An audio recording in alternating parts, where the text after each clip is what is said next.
Welcome back to the Talking Baby podcast. Joining me once again this week is the only person I know whose entire body has a beard. Thanks for being here again. Well, to be honest, the only other thing I had on the schedule for today was to eat the food out of my bowl, and I've already done that, so my day was pretty wide open. Ooh, I'm glad you mentioned food because you were eating recently and I was watching you. Uh-huh. I think it was yesterday or an hour ago or tomorrow. I don't really understand how time works yet. I'm a baby. But anyway, I was watching you and I noticed that the food that you eat is very different than the food that I eat. Yes, it's very different. And for what it's worth, I also struggle with the concept of time. Anything that's not happening right now really confuses me. Same. I'm really hoping it improves over the past few years. So anyway, here's the thing I noticed. The food that you eat doesn't come out of a person like my food does. Which I just assumed that was standard practice. You know, I figured that when anyone was hungry, you know, you make the crying sound, wah, wah, and then a larger person picks you up, puts the food sacks that they have attached to their chest into your mouth, and boom, you're eating. But the more I look around, the more I'm like, wait, is it just me doing this? Am I a weirdo? Oh yeah, it's definitely just you. And yes, you are a weirdo. But like, you're weird in so many other ways that's almost like the least weird thing about you. Really? What are other things that are weird about me? I mean, for one, you puke all the time, nonstop. Like, I'll puke once in a while if I eat my own poo or whatever. What's that now? Oh, you know how like when you're in the backyard and you're a little hungry, but mostly you're bored and you see an old pile of your own poo and you're like, meh, why not? And so you eat it and then your stomach's like, ooh, I did not like that.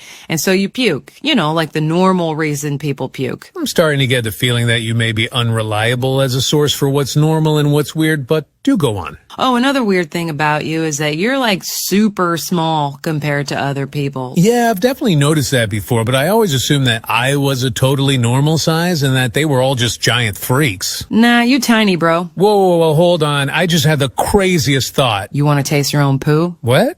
No. Yeah, no, that's not what I was thinking either. Anyway, so I'm like not a big conspiracy person, but do you think it's possible that I will one day grow into being a giant freak like them? Look, I'm not an expert or anything, but because right now you are the size that you are, I think I can say with absolute certainty that that's the size you're always gonna be. Oh, okay. That's a relief. Because honestly, between you and I, being this size is a pretty great gig. Like, I don't have to do anything. Like, right now, I'm feeling a little hungry, so I'm going to do the whole crying thing in a second. And dude, within a minute, I'll have a warm food sack in my mouth. It's kind of the best. Yeah, I'm also hungry, so I'm gonna go out into the backyard. Why are you going into the backyard if you're hungry? No reason. Right. And I'm the weird one. I guess we're both going to be puking in a few minutes. Whoa, am I starting to understand how time works?